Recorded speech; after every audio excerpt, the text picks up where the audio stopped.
Hi everyone, welcome to my channel. I am Mara, and in today's video I would like to talk about a couple of things that are very strange in the UK.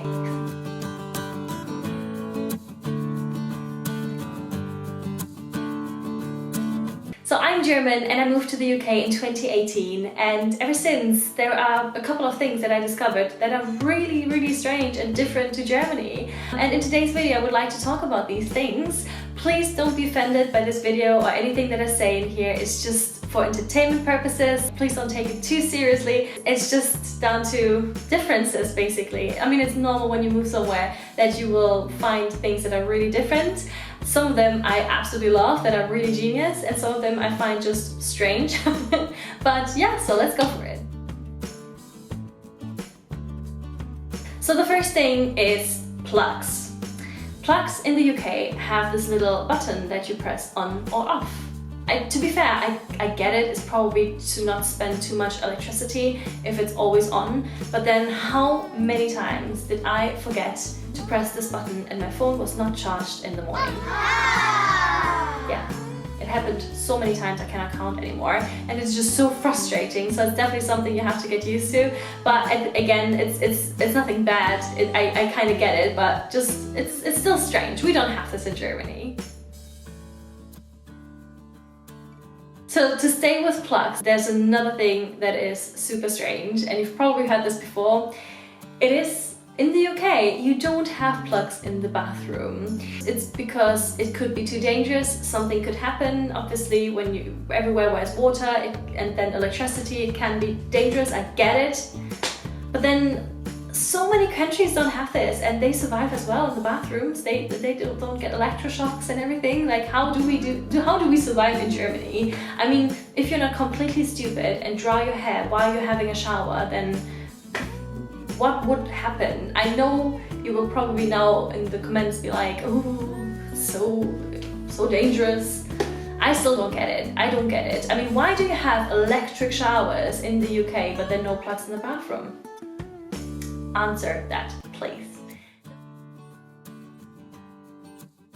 British people love to use the word cheers.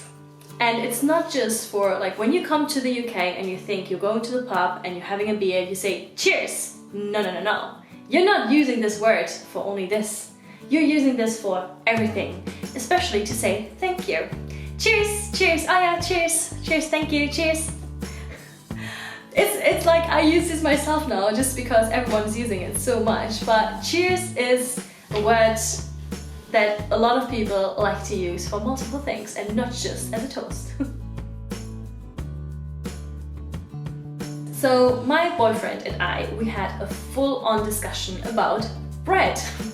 So obviously, me being German, I love my bread. I love bread so much. And the bread we have in Germany, if you've ever been to Germany, I think there's no place, maybe Austria and maybe Switzerland, but Germany's bread is just so good. I miss it so much. When my boyfriend asked me if I wanted bread, I thought, oh yeah, of course I would like bread. But then no, he came with toast. That's no bread. In no world is toast bread. Toast is toast, and you eat it either toasted or untoasted. I know some people think it's crazy to eat toast untoasted, but I really like it, especially with Nutella. But anyway, that's another story. Toast is no bread. It's a square loaf. It's not bread, it's toast. It will always stay toast, no matter what you will say. Something I find absolutely amazing and genius is that you can buy medicine in the supermarket. Like, there are, between bread and other just normal food, you can buy medicine. Ibuprofen, paracetamol, cold and flu tablets, all of this, and they are cheap. Like paracetamol, like let's say the Tesco brand of paracetamol is so cheap, and that is amazing. You don't have to go to a pharmacy. We don't have this in Germany. In Germany, you have to go to a pharmacy to get it, and the pharmacies, first of all, they're super expensive. Like, you have to, I think, pay like 8 or 11 euros for paracetamol or something. It is a lot more expensive, and then obviously it's so much more convenient to just go into Tesco's and grab some paracetamol. You don't have to go to a pharmacy, so that is absolutely genius. Having a pharmacy inside the supermarket, that is also absolutely genius. Another thing Germans don't have. We have to go to a proper pharmacy outside. And it's so cool. You just go to Tesco's, have your normal shopping, and just think about, oh, I needed to grab like I have a prescription for something, and just grab it. That's so good. How cool. But then again, being from Germany, that was so strange when I first saw it, but absolutely genius. We need to have this in Germany. Staying with ibuprofen though, you probably know what I'm going to say. It's a running gag in the UK. No matter what disease or illness you have, it will be treated with paracetamol or ibuprofen. Even now, during coronavirus, there is an advertisement to take paracetamol and ibuprofen.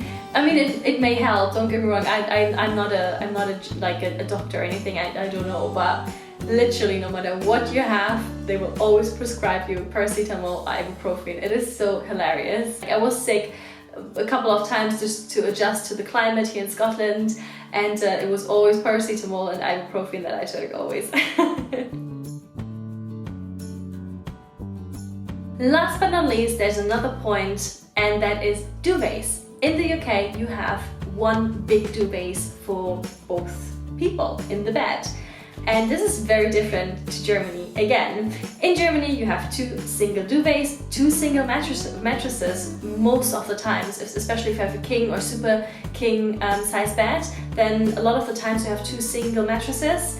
And that is so different. I really had to get used to it. Now I really love it, just because I think snuggling in like with your partner in one big duvet is a lot more easy and so nice.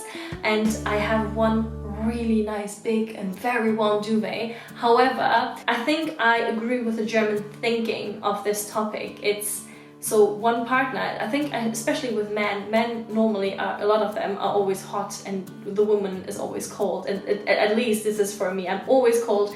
My boyfriend, he's proper Scottish, he's always hot, and therefore, like, I'm in the duvet and he's just kicking it off during the night because he's so hot. If we would have 2 single duvets, different, like, you know, sizes, then that would be a lot better. And this, again, the same with the mattress. So for example, my dad, he's really heavy, he's quite a big guy, and if they would have one big mattress, my mom would probably just roll over just because the mattress would sink in where he's lying.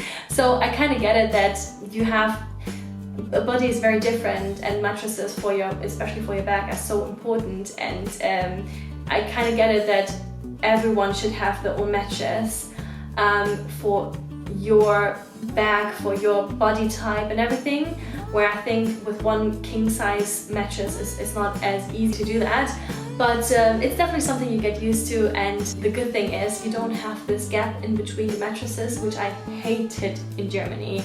So if you want to snuggle, you can, because in the middle there's this gap, and one of you will always lie in the gap, and you're just like, that's not comfortable. So yeah, that's it. So these are all of the things that I find really strange in the UK. There are so many more that I have in my little notebook, but I will probably do a part 2 for that. So if you wanna see that, if you wanna see a part 2, then please subscribe to my channel. And if you like this video, give it a thumbs up and tell me what you think is really weird in the UK. So maybe I missed something that is also not in my notebook. Okay guys, so that's it. I hope you really enjoyed this video, and thanks again for watching. See you, bye!